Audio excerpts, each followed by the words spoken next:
ಕೇಳಿದ ವಯನಾಡಿನಲ್ಲಿ ಹಲವೆಡೆ ಭೂಕುಸಿತ ಆಗಿದೆ. ಮೆಪ್ಪಾಡಿ ಬಳಿ ಭೂಕುಸಿತ ಆಗಿ 19 ಜನ ಸಾವನ್ನಪ್ಪಿದ್ದಾರೆ.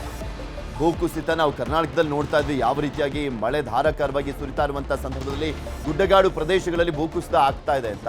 ಅದೇ ರೀತಿಯಾಗಿ ಕೇರಳದಲ್ಲೂ ಕೂಡ ಅಷ್ಟೇ, ಅಲ್ಲೂ ಮಳೆ ಸದ್ಯಕ್ಕೆ ಸುರಿತಾ ಇದೆ. ಈ ಸಂದರ್ಭದಲ್ಲಿ ಮೆಪ್ಪಾಡಿ ಬಳಿ ಭೂಕುಸಿತ ಆಗಿ 19 ಜನ ಸಾವನ್ನಪ್ಪಿದ್ದಾರೆ. ಗುಡ್ಡದಡಿ 100ಕ್ಕೂ ಅಧಿಕ ಜನ ಸಿಕ್ಕಾಕೊಂಡಿರುವಂತ ಶಂಕೆ ಇದೆ. ಈಗ ಆಲ್ರೆಡಿ ಕಾರ್ಯಾಚರಣೆಗೆ NDRF, SDRF ದೌಡಾಯಿಸಿರುವಂಥದ್ದು.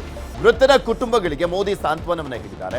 ರಾಹುಲ್ ಗಾಂಧಿ ಕೂಡ ಸಂತಾಪವನ್ನ ಸೂಚಿಸಿರುವಂಥದ್ದು. ಬಿಕಾಸ್ ರಾಹುಲ್ ಗಾಂಧಿ ಅವರು ಆ ಒಂದು ಕ್ಷೇತ್ರವನ್ನ ಪ್ರತಿನಿಧಿಸ್ತಾ ಇದ್ದಂಥವ್ರು, ವಯನಾಡು ಕ್ಷೇತ್ರದ ಸಂಸದರಾಗಿದ್ದಂಥವ್ರು, 2 ಬಾರಿ ಸಂಸದರಾಗಿದ್ದರು. ಈಗ ಆಲ್ರೆಡಿ ಅದಕ್ಕೆ ರಾಜೀನಾಮೆ ಕೊಟ್ಟಿದ್ದಾರೆ. ಅವರು ಸಂತಾಪವನ್ನ ಸೂಚಿಸಿದ್ದಾರೆ.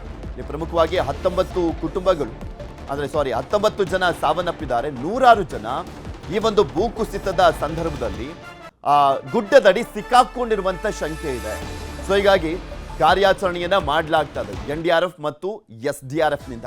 ಕೇರಳ ರಾಜ್ಯ ಅಂತೂ ಕಂಪ್ಲೀಟ್ ಆಗಿ ಗುಡ್ಡಗಾಡು ಪ್ರದೇಶದಿಂದಲೇ ಕೂಡಿರುವಂತ ಒಂದು ರಾಜ್ಯ ಅದು. ಈ ಸಂದರ್ಭದಲ್ಲಿ ಮೆಲ್ಪಾಡಿಯಲ್ಲಿ ಈ ಒಂದು ಘಟನೆ ಸಂಭವಿಸಿದೆ. 19 ಜನ ಸಾವನ್ನಪ್ಪಿರುವಂತದ್ರ ಬಗ್ಗೆ ಈಗ ಆಲ್ರೆಡಿ ಗೊತ್ತಾಗಿದೆ. ಮುಂಚೆ 6 ಜನ ಅಂತ ಹೇಳಲಾಗ್ತಾ ಇತ್ತು. ಈಗ ಒಂದು ಸಾವಿನ ಸಂಖ್ಯೆ ಏರಿಕೆ ಆಗ್ತಾನೆ ಹೋಗ್ತಾ ಇದೆ. 19 ಜನಕ್ಕೆ ಏರಿಕೆ ಆಗಿರುವಂತದ್ದು. ಇನ್ನು 100ಕ್ಕೂ ಅಧಿಕ ಜನ ಸಿಕ್ಕಾಕೊಂಡಿರುವಂತಹ ಸಂಖ್ಯೆ ಇರುವಂತಹ ಹಿನ್ನೆಲೆಯಲ್ಲಿ ಸಾವಿನ ಸಂಖ್ಯೆ ಇನ್ನೂ ಜಾಸ್ತಿ ಆಗ್ಬೋದು ಅಂತ ಹೇಳಲಾಗ್ತಾ ಇದೆ.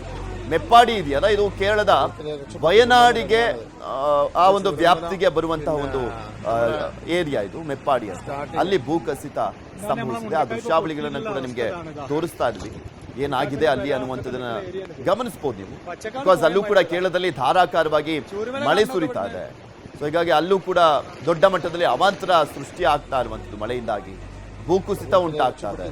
ಧಾರಾಕಾರವಾಗಿ ಮಳೆ ಬರ್ತಾ ಇರುವಂತಹ ಕಾರಣಕ್ಕೋಸ್ಕರ ಈ ಸಂದರ್ಭದಲ್ಲಿ ಮೆಪ್ಪಾಡಿಯಲ್ಲಿ ಸಂಭವಿಸಿರುವಂತಹ ಈ ಘೋರ ದುರಂತಕ್ಕೆ ಪ್ರಧಾನಮಂತ್ರಿಗಳಾಗಿರುವಂತಹ ನರೇಂದ್ರ ಮೋದಿ ಅವರು, ಹಾಗೆ ಲೋಕಸಭೆಯ ವಿರೋಧ ಪಕ್ಷ ನಾಯಕರಾಗಿರುವಂತಹ ರಾಹುಲ್ ಗಾಂಧಿ ಅವರು ಇಬ್ಬರು ಕೂಡ ಸಂತಾಪವನ್ನ ಸೂಚಿಸಿದ್ದಾರೆ.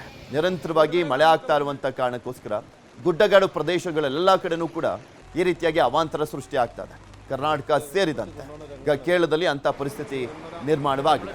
ಕೇರಳದ ಸಚಿವರು, ಶಾಸಕರು ಇಲ್ಲಿ ನಮ್ಮ ರಾಜ್ಯದಲ್ಲಿ ಆಗಿದ್ದಂಥ ಭೂಕುಸಿತದ ವಿಚಾರಕ್ಕೆ ಸಂಬಂಧಪಟ್ಟಂತೆ ಅರ್ಜುನ್ ಅನ್ನುವಂಥ ವ್ಯಕ್ತಿ ನಾಪತ್ತೆ ಆದಾಗ ಇಲ್ಲಿಗೆ ಬಂದಿದ್ರು. ಆದರೆ ಪಾಪ ಈಗ ಅವರ ರಾಜ್ಯದಲ್ಲಿ ಅಂತ ಪರಿಸ್ಥಿತಿ ಇದೆ. ಇದೆಲ್ಲದ್ರ ಬಗ್ಗೆನೂ ಕೂಡ ಮತ್ತಷ್ಟು ಮಾಹಿತಿಯನ್ನ ಕೊಡ್ತಾ ಹೋಗ್ತಾರೆ ನಮ್ಮ ನ್ಯೂಸ್ ಎಡಿಟರ್ ಆಗಿರುವಂತ ಡಾಕ್ಟರ್ ರಮೇಶ್ ಕುಮಾರ್ ನಮ್ಮ ಜೊತೆ ನೇರ ಸಂಪರ್ಕದಲ್ಲಿ ಜಾಯಿನ್ ಆಗ್ತಾರೆ. ರಮೇಶ್, ವಯನಾಡಿನಲ್ಲಿ ಸಂಭವಿಸಿರುವಂತ ಒಂದು ಘೋರ ದುರಂತ ನೋಡ್ತಾ ಇದ್ವಿ. ಮೆಪ್ಪಾಡಿಯಲ್ಲಿ 19 ಜನ ಸಾವನ್ನಪ್ಪಿದ್ದಾರೆ. 100ಕ್ಕೂ ಹೆಚ್ಚು ಜನ ಅಲ್ಲಿ ಸಿಕ್ಕಾಕೊಂಡಿರುವಂತ ಶಂಕೆ ಇರುವಂತದ್ದು. ಯಾವ ರೀತಿಯಾಗಿ ಕಾರ್ಯಾಚರಣೆ ನಡೀತಾ ಇರುವಂತದ್ದು, ಹೇಗಾಯ್ತು ಈ ಒಂದು ಘಟನೆ ಅನ್ನುವಂಥದ್ದು ನೋಡ್ತಾ ಹೋಗೋದಾದ್ರೆ? ಪೃಥ್ವಿ, ನಮ್ಮಲ್ಲೇನು ಅಂಕೋಲ ಹತ್ರ ಶಿರೂರಲ್ಲಿ ನಾವು ಗುಡ್ಡ ಕುಸಿತ ನೋಡಿದ್ವಿ. ನ್ಯಾಷನಲ್ ಹೈವೇ ಮೇಲೆ ಏನು ಮಣ್ಣು ಬಿದ್ದಿತ್ತು.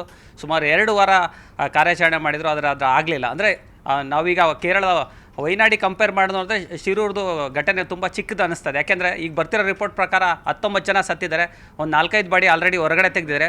ಸುಮಾರು 100ಕ್ಕೂ ಅಧಿಕ ಜನ ಮಣ್ಣಿನ ಅಡಿಯಿದ್ದಾರೆ, ಟ್ರ್ಯಾಪ್ ಆಗಿದ್ದಾರೆ ಅಂತಕ್ಕಂಥ ಸುದ್ದಿ ಬರ್ತಾ ಇದೆ. ಸುಮಾರು ಜನ ಅಷ್ಟೇ ಅಲ್ಲ, ಕಾರ್ಗಳಿದೆ, ಸುಮಾರು ಬೈಕ್ಗಳಿದೆ ಅಂತಕ್ಕಂಥ ಸುದ್ದಿ ಬರ್ತಾ ಇದೆ. 100 ಜನ ಅಂದರೆ ಕಡಿಮೆ ಅಲ್ಲ. ಯಾಕೆಂದ್ರೆ ನಾವಿಲ್ಲಿ ನಮ್ಮ ಶಿರೂರಲ್ಲಿ ನೋಡಿದ್ರೆ ಒಂದು 10-15 ಜನ ಸಿಕ್ಕಾಕೊಂಡಿದ್ರು ಅಂತ ಹೇಳ್ತಾ ಇದ್ರು. ಸೊ ಅದರಲ್ಲಿ ಸುಮಾರು 8 ಬಾಡಿ ತೆಗೆದ್ರು, ಇನ್ನು 3 ಜನ ಮಿಸ್ಸಿಂಗ್ ಅಂತಿದೆ. ಅಂದರೆ ಟೋಟಲ್ ನಮ್ಗೆ ಅಂದಾಜು ಲೆಕ್ಕ ಸಿಗ್ತಿರೋದು ಕೇವಲ 11. ಆದರೆ ಕೇರಳದಲ್ಲಿ ನೋಡಿದ್ರೆ 100 ಜನ ಅಂತಿದ್ರೆ, ಒಂದು 10 ಅಲ್ಲ 20 ಅಲ್ಲ 100 ಜನ. ಅತಿ ದೊಡ್ಡ ಘೋರ ದುರಂತ ಇದು. ಸೊ ಪ್ರಧಾನಿ ಮೋದಿ ಕೂಡ ಟ್ವೀಟ್ ಮಾಡಿದರೆ, ಆಲ್ರೆಡಿ ಏನು NDRF ಮತ್ತು SDRF ಸ್ಟಾಫ್ನೆಲ್ಲ ಕಳಿಸ್ತಾ ಇದ್ದಾರೆ. ಸೊ ಮಿಲಿಟ್ರಿನೂ ಕೂಡ ಕರೆಸ್ತಾರೆ. ಯಾಕೆಂದರೆ ನಮ್ಮ ಶಿರೂರಿಗೆ 15 ಜನಕ್ಕೆ ಮಿಲಿಟ್ರಿ ಕರೆಸಿದ್ರು.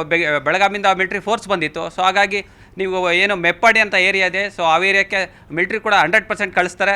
ಮೋದಿಗಾಗಲೇ ಕೇರಳ CM ಪಿಣರಾಯಿ ವಿಜಯನ್ ಜೊತೆ ಮಾತಾಡಿದರೆ, ಏನೇನು ನಿಮಗೆ ಹೆಲ್ಪ್ ಬೇಕು ನಾವೆಲ್ಲ ಮಾಡ್ತೀವಿ, ಆದಷ್ಟು ಬೇಗ ಆಪರೇಷನ್ ಶುರು ಮಾಡಿ ಅಂತ ಮೋದಿ ಕೂಡ ಇನ್ಫಾರ್ಮ್ ಮಾಡಿದರೆ ಫೋನಲ್ಲಿ ಪಿಣರಾಯಿ ವಿಜಯನ್ ಜೊತೆ ಮಾತಾಡಿ. ಇನ್ನು ಮತ್ತೆ ಕೇರಳದಲ್ಲಿ ಏನಾಗಿದೆ, ವಯನಾಡು ಸಂಸದ ರಾಹುಲ್ ಗಾಂಧಿ ಇದ್ರಲ್ಲ, ರಾಹುಲ್ ಗಾಂಧಿ ಕೂಡ ಏನೋ ಮೋದಿ ಅವ್ರ ಜೊತೆ ಆಗ್ರಹ ಮಾಡಿದ್ದಾರೆ, ಬೇಗ ಕಾರ್ಯಾಚರಣೆ ಮಾಡಬೇಕು ಅಂತ. ಅಲ್ಲಿರೋ ಲೋಕಲ್ ಆಫೀಸರ್ ಜೊತೆ ಎಲ್ಲ ಮಾತಾಡಿದರೆ. ಹೀಗಾಗಿ ಏನೋ ಜಿಲ್ಲಾಡಳಿತ ಏನು ವಯನಾಡಿದೆ ಅಲ್ಲಿ ಸ್ಥಳಕ್ಕೆಲ್ಲ DC ಎಲ್ಲ ಹೋಗ್ತಾ ಇದ್ದಾರೆ. ಏನೇನು ಸ್ಟಾಫ್ ಬೇಕು ಆದಷ್ಟು ಬೇಗ ಕಾರ್ಯಾಚರಣೆ ಶುರು ಮಾಡೋದಕ್ಕೆ ಎಲ್ಲ ಸಿದ್ಧತೆಗಳು ಮಾಡ್ಕೊಂತಿದ್ದಾರೆ. ಪೃಥ್ವಿ, ಓಕೆ, ಧನ್ಯವಾದ ಡಾಕ್ಟರ್ ರಮೇಶ್ ಕುಮಾರ್ ಪಾಳೆಗಾರ್ ನಿಮ್ಮೆಲ್ಲ ಮಾಹಿತಿಗಾಗಿ. ಕನ್ನಡಿಗರ ಮೆಚ್ಚಿನ ನಿಮ್ಮ ನ್ಯೂಸ್ 18 ಕನ್ನಡ ಈಗ ವಾಟ್ಸ್ಆಪ್ನಲ್ಲಿಯೂ ಲಭ್ಯ.